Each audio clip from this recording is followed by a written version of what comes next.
এদিকে পয়তা দেবীর সামন দিয়ে যখন একটা পাঁচ পাল্লা ওজনের বাইরে ব্যাংক ভাল মারতে মারতে গেছে সেই বাইরে ব্যাংক দেখে পয়তা দেবীর রসমানা নাই টমক টমক করে পানি পড়তেছে আর তখন সেই পয়তা দেবী বলতেছে কিরে যদি আমি এই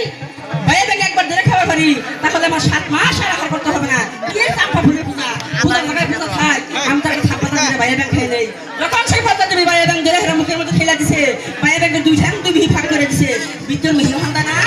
বার মিনু জানা পয়তা দেবী বাইরে কাছে কি হবে এদিকে চান্দু সদা করে বলতেছে শুনে পয়তা তোমার তো নাই তোমার মুখে উড়ে আমি কি দেখতে পাই না বাইরে বিতুন বাইরে তখন বলতেছে ওরে চান্দু সদা কর আমার জায়গা আচ্ছা তোর কি তুই পূজা দিলে দে না দিলে